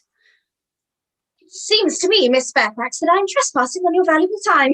No doubt you have many other calls of a similar character to make in the neighbourhood. Ernest! My own Ernest!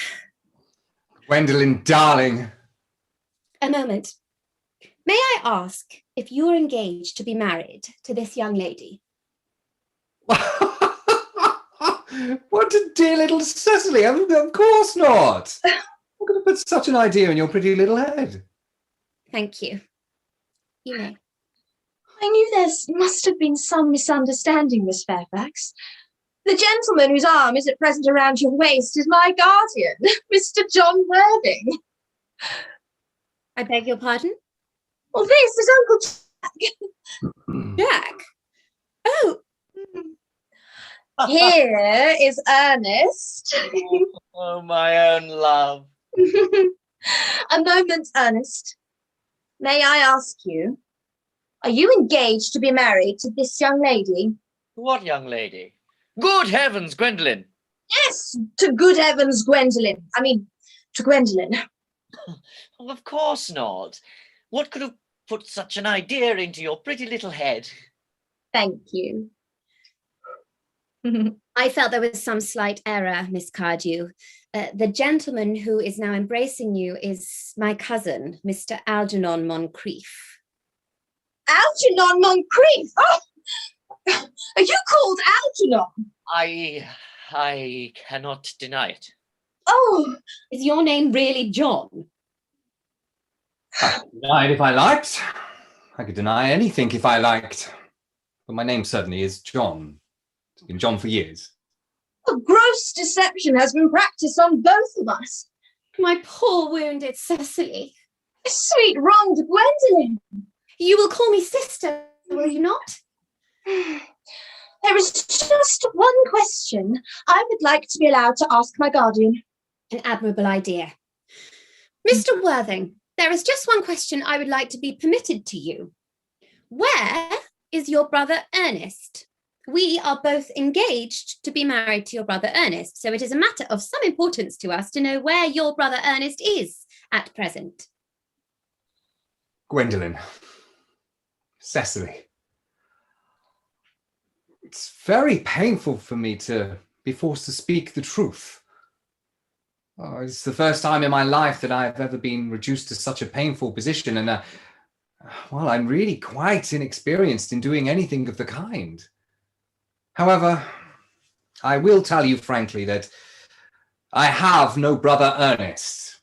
I have no brother at all. I have never had a brother in my life. I certainly have not the smallest intention of ever having one in the future. No brother at all? None. Had you never a brother of any kind? Never. Not even of any kind. I am afraid it is quite clear, Cecily, that neither of us is going to be engaged to anyone. It is not a very pleasant position for a young girl suddenly to find herself in, is it? Let us go into the house. They will hardly venture to come after us in there. No. Men are so cowardly, aren't they?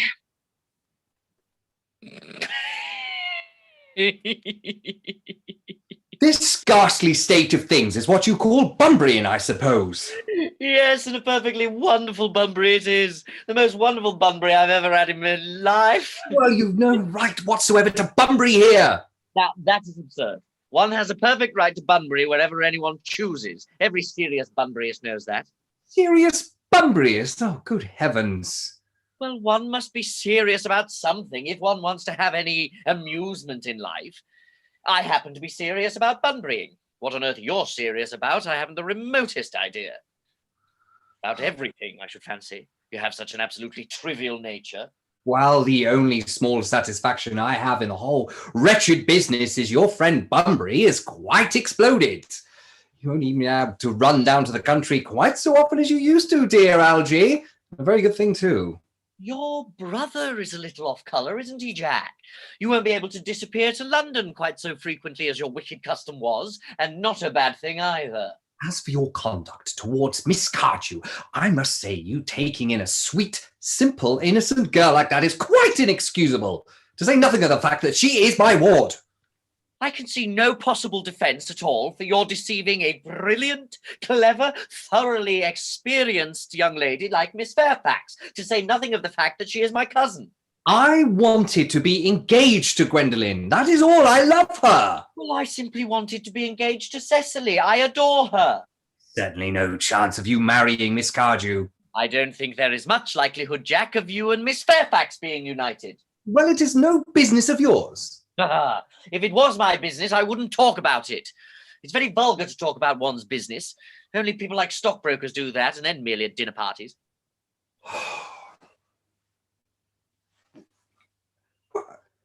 How can you sit there calmly eating muffins when we are in this horrible trouble I can't make out?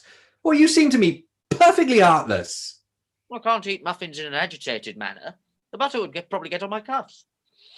One should always eat muffins quite calmly. It's the only way to eat them. I say it's perfectly heartless you're eating muffins at all under the circumstances. When I am in trouble, eating is the only thing that consoles me.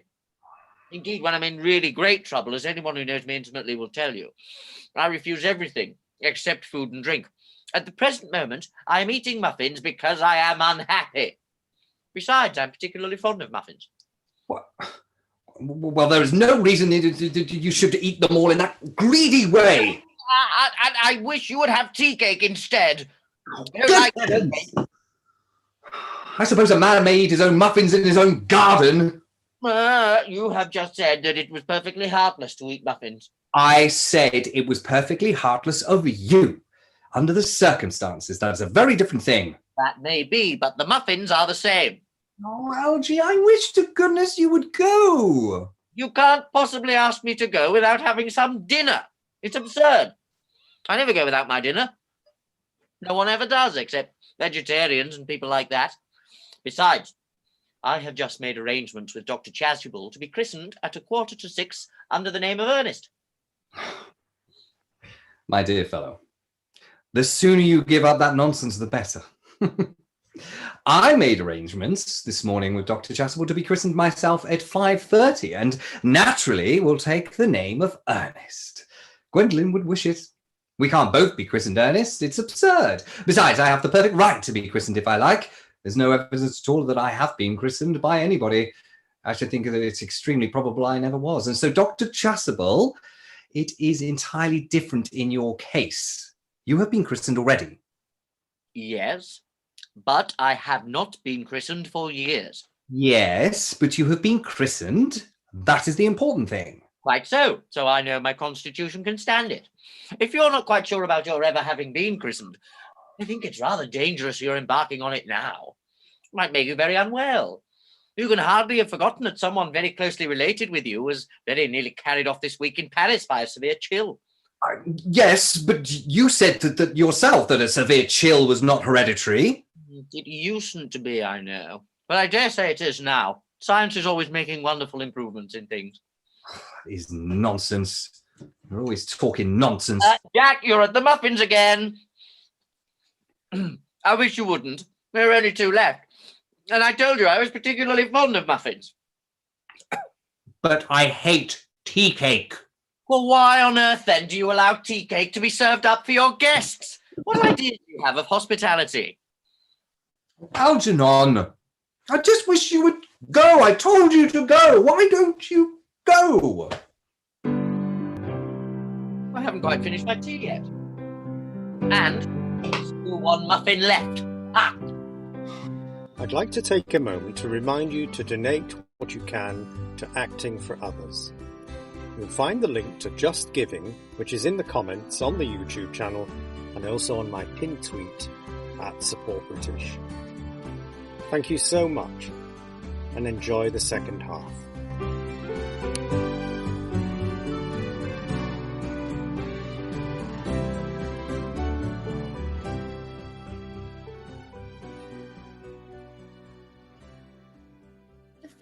That they did not follow us at once into the house as anyone else would have done seems to me to show that they have some sense of shame left. They have been eating muffins. That looks like repentance. They don't seem to notice us at all. Couldn't you cough? But I haven't got a cough. They're looking at us. What effrontery! They're approaching. That's very forward of them. Let us preserve a dignified silence. Certainly. Only thing to do now. Bum, bum, bum, bum, bum, bum, bum. Da, da, da, da, da, da. Bum, bum, bum, bum, bum, bum, bum. Ba, da, da, da, da, da, Dignified silence seems to produce an unpleasant effect. Most distasteful one. But we will not be the first to speak. Certainly not.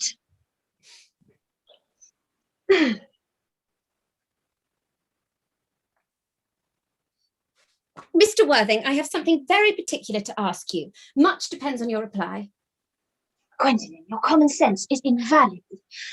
Mr. Moncrieff, kindly answer me the following question. Why did you pretend to be my guardian's brother? In order that I might have an opportunity of meeting you. That certainly seems a satisfactory explanation, does it not? Yes, dear, if you believe him. I don't. But that does not affect the wonderful beauty of his answer. True. In matters of grave importance, style, not sincerity, is the vital thing. Mr. Worthing, what explanation can you offer to me for pretending to have a brother? Was it in order that you might have an opportunity of coming up to town to see me as often as possible? You doubt it, Miss Fairfax. I have the gravest doubts upon the subject, but I intend to crush them. This is not the moment for German scepticism. Their explanations seem to appear to be quite satisfactory, especially Mr. Worthing's. That seems to me to have the stamp of truth upon it. I am more than content with what Mr. Moncrieff said. His voice alone inspires one with absolute credulity. Then you think we should forgive them? Yes. I mean, no. I'd forgotten. There are principles at stake that one cannot surrender. Which of us should tell them? The task is not a pleasant one. Could we not both speak at the same time? An excellent idea. I nearly always speak at the same time as other people. Will you take the time from me? Certainly. Your Christian names are still an insuperable barrier. That is all. Our Christian names? Is that all? But we are going to be christened. This afternoon? For my sake, you're prepared to do this terrible thing. I am. To please me, are you ready to face this fearful ordeal? I am. How absurd to talk of the equality of the sexes. Where questions of self-sacrifice are concerned, men are infinitely beyond us. We are. They have moments of physical courage of which we women know absolutely nothing. Darling. Darling.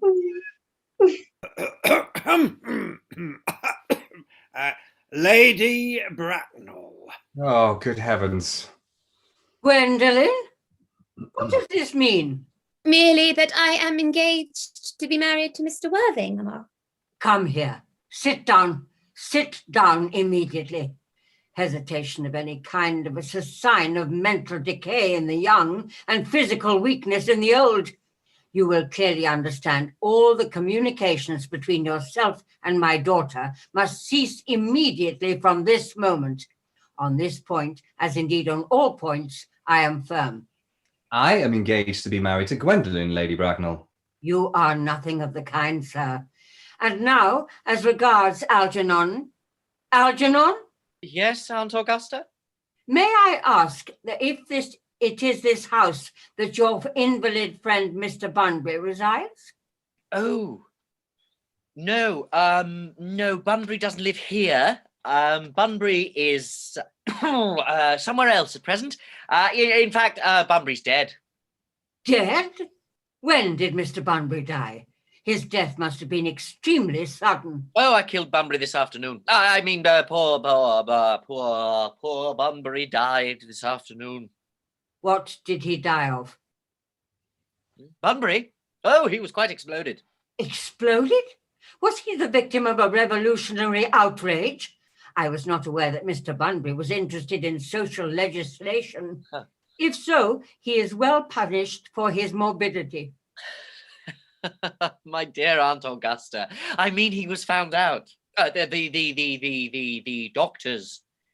doctors found out that Bunbury could not live.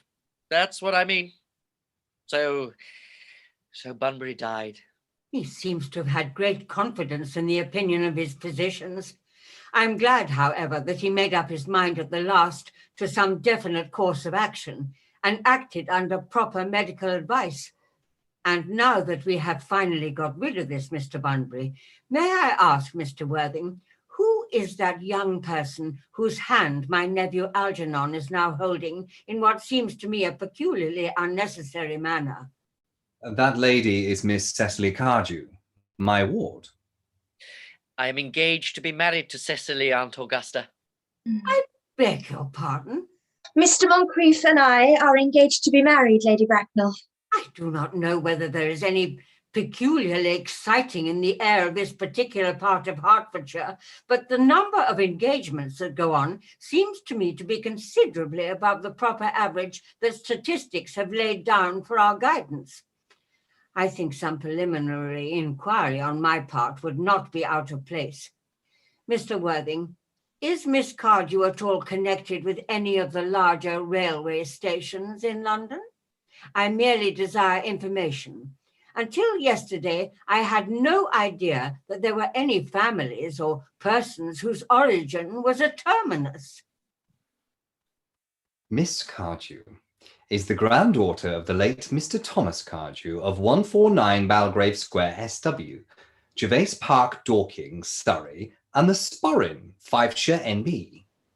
That sounds not unsatisfactory. 3 addresses also always inspire confidence, even in tradesmen. I also have in my possession, you will be pleased to hear, certificates of Miss Cardew's birth, baptism, whooping cough, registration, vaccination, confirmation, and the measles, both the German and the English variety. Ah, a life crowded with incident, I see, though perhaps somewhat too exciting for a young girl.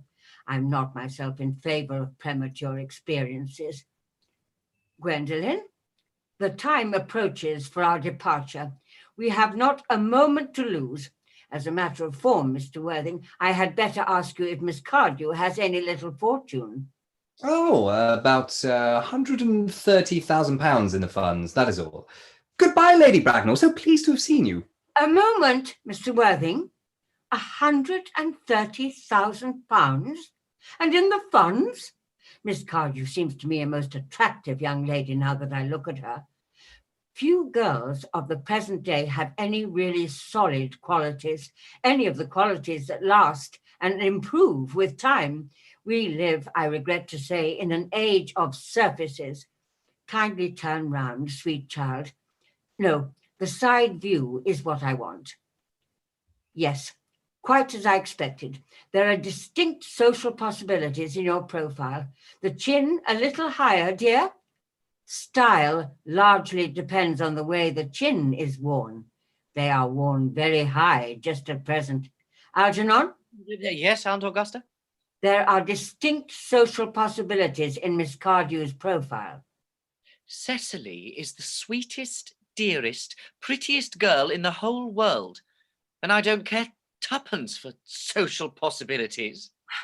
Never speak Never speak disrespectfully of society, Algernon. Only people who can't get into it do that. Dear child, of course you know that Algernon has nothing but his debts to depend on, but I do not approve of mercenary marriages. When I married Lord Bracknell, I had no fortune of any kind, but I never dreamed for a moment of allowing that to stand in my way. Well, I suppose I must give my consent. Thank you, Aunt Augusta. Cecily, you may kiss me. Thank you, Lady Bracknell. You may also address me as Aunt Augusta for the future. Thank you, Aunt Augusta. The marriage, I think, had better take place quite soon. Thank you, Aunt Augusta.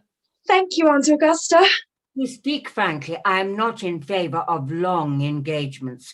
They give people the opportunity of finding out each other's characters before marriage, which I think is never advisable. I beg your pardon for interrupting you, Lady Bracknell, but this engagement is quite out of the question.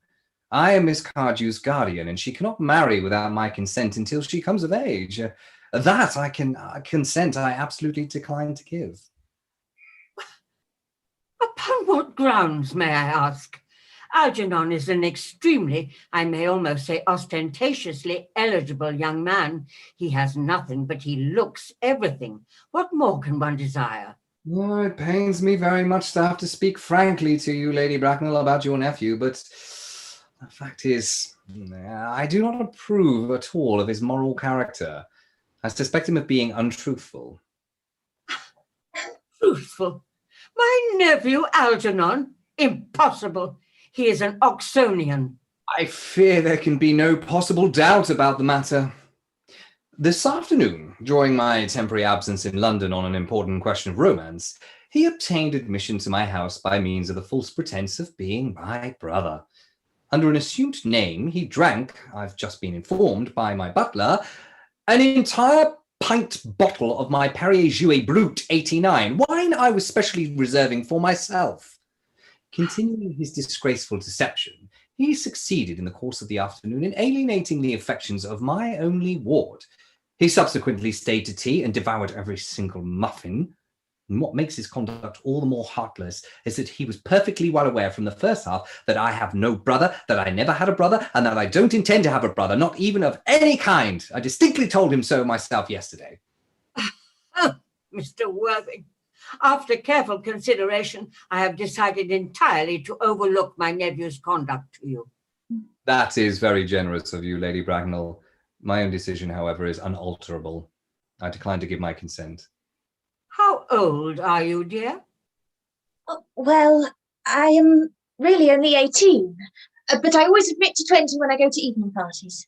You are perfectly right in making some slight alteration.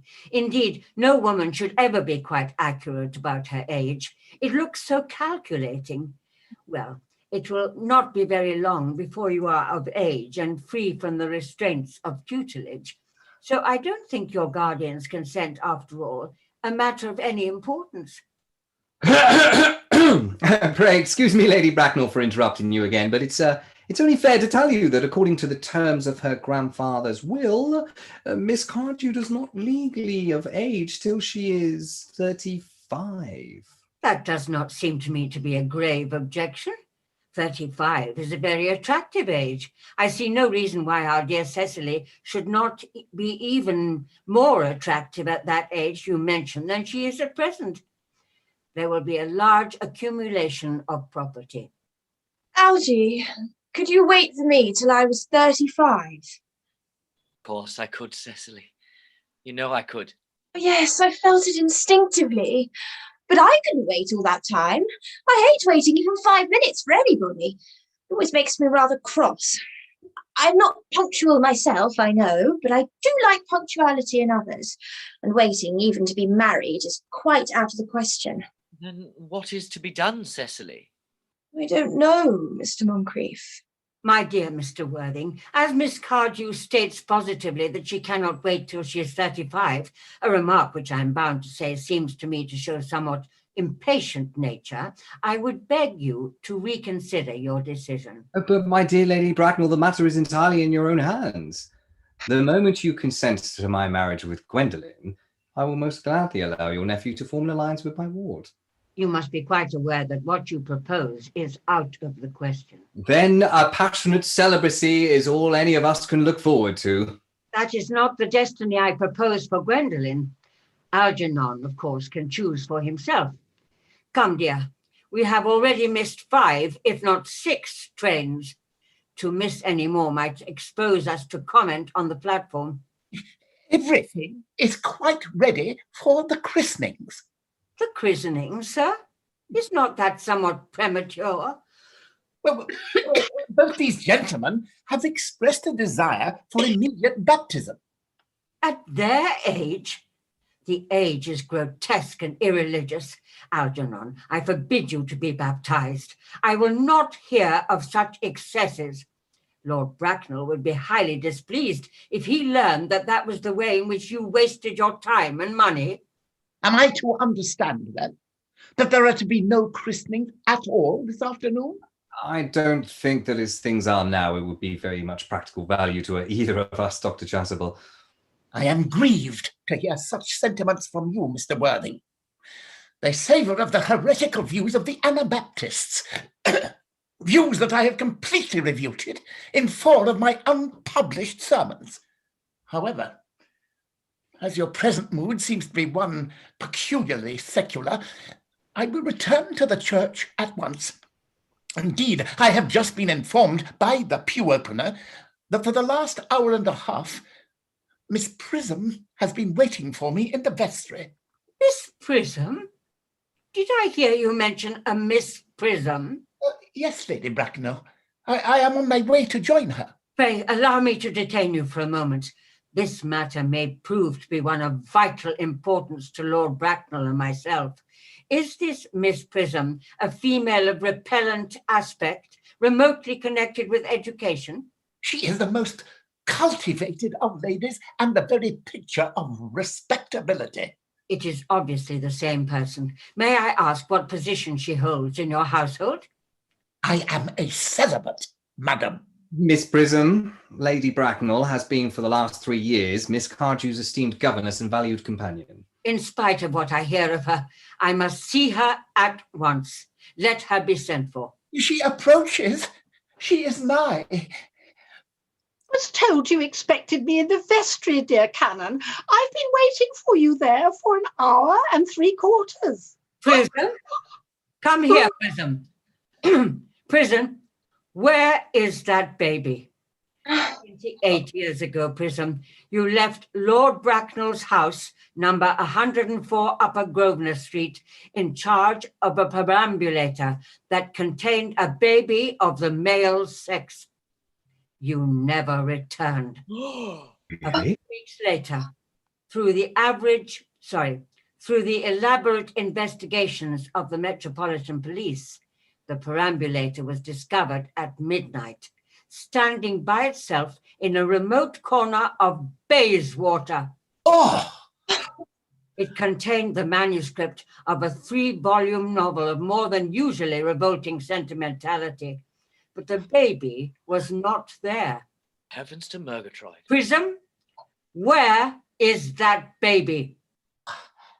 Lady Bracknell, I admit with shame that I do not know. I only wish I did. The plain facts of the case are these. On the morning of the day you mention, the day that is forever branded on my memory, I prepared as usual to take the baby out in its perambulator.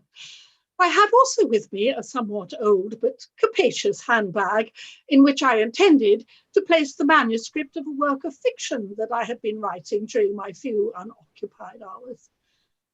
In a moment of mental abstraction, for which I can never forgive myself, I deposited the manuscript in the bassinet and I placed the baby in the handbag. Oh. Where did you deposit the handbag? Do not ask me, Mr. Worthing. Miss Prism, this is a matter of no small importance to me. I insist on knowing where you deposited the handbag that contained that infant.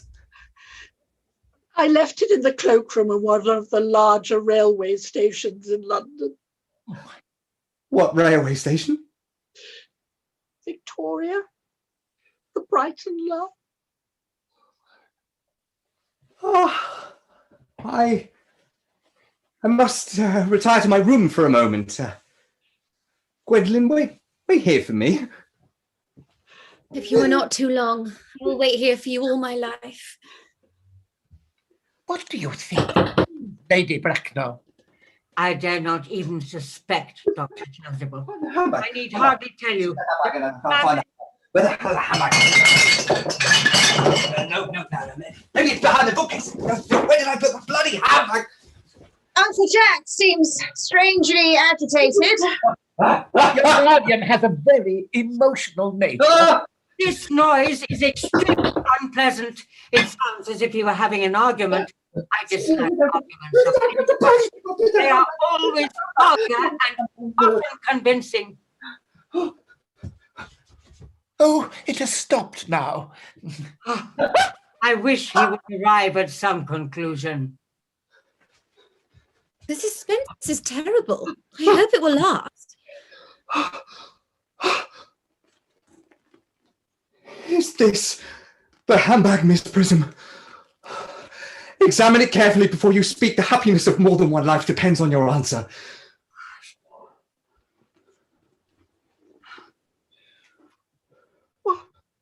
Wait, it seems to be mine. Oh yes. Here is the injury it received through the upsetting of a Gower Street omnibus in younger and happier days. And here is the stain on the lining caused by an explosion of a temperance beverage, an incident that occurred in Leamington. Oh, and here on the lock are my initials. I'd forgotten that in an extravagant mood I'd had them placed there. But the bag is undoubtedly mine. I'm delighted to have it so unexpectedly restored to me. It's been a great inconvenience being without it all these years. Miss Prism, more is restored to you than this handbag. I was the baby you placed in it.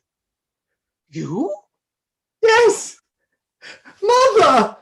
Oh, Mr. Worthing, I am unmarried. Unmarried?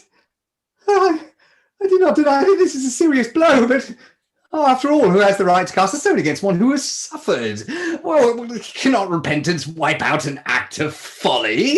Oh, why should there be one law for men and another for women? Mother, I forgive you. Oh, Mr. Worthing, there is some error. Lady Bracknell can tell you who you really are. Lady Bracknell, I hate to seem inquisitive, but would you kindly inform me who I am?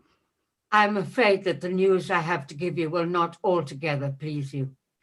You are the son of my poor sister, Mrs. Moncrieff, and consequently Algernon's eldest brother. Oh, geez, brother! Oh, then I have a brother after all! I knew I had a brother. I always said I had a brother. Oh, now, Cecily, how could you ever doubted that I had a brother? Oh, Dr. Chasuble, my unfortunate brother. Miss Prism, my unfortunate brother. Gwendolen, my unfortunate brother.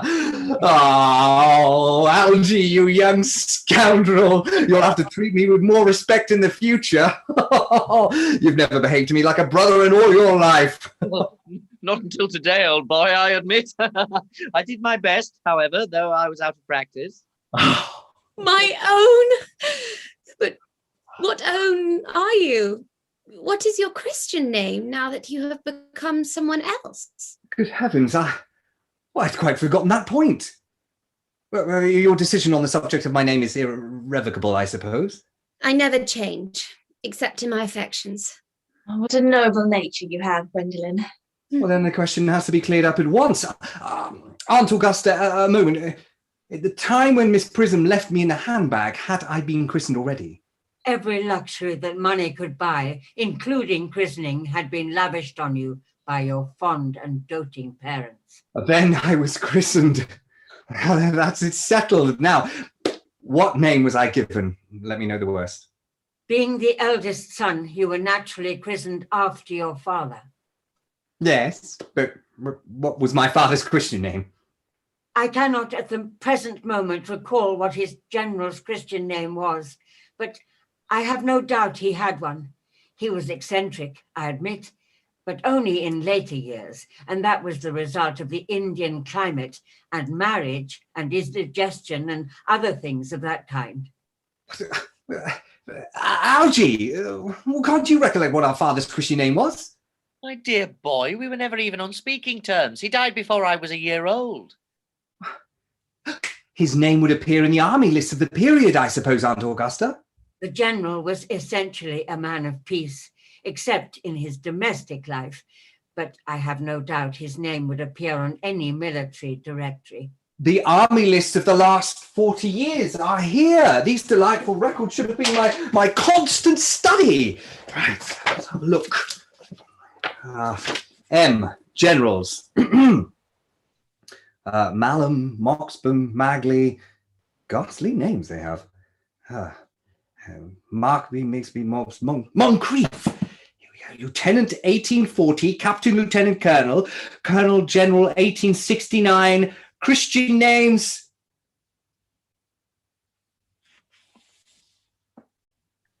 Ernest John. I always told you, Gwendolen, my name was Ernest, didn't I? It's Ernest after all. I mean, naturally, it is Ernest. Yes, I remember now that the general was called Ernest. I knew I had some particular reason for disliking the name. Ernest, my own Ernest, I felt from the first that you could have no other name. Oh, Gwendolen, it's a terrible thing for a man to find out suddenly that all his life he has been speaking nothing but the truth. Will you forgive me? I can, for I feel sure that you are to change. My own one. Oh, Letitia! Frederick, at last!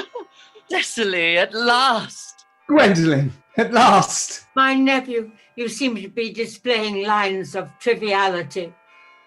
On the contrary, Aunt Augusta, I've now realized for the first time in my life The Vital Importance of Being Earnest.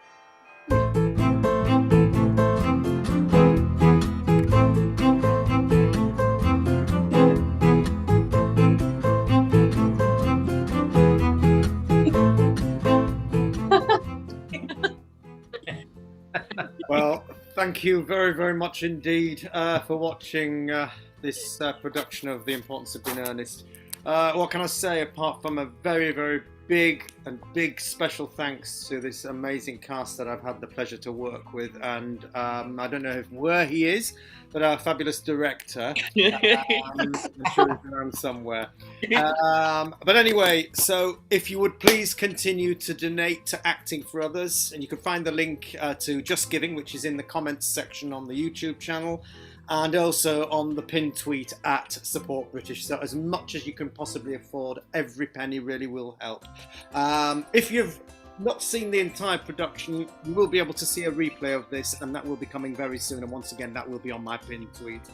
So without further ado, a very, very big thanks once again from me and this wonderful, wonderful company, and good night. Night. Good night. Good night.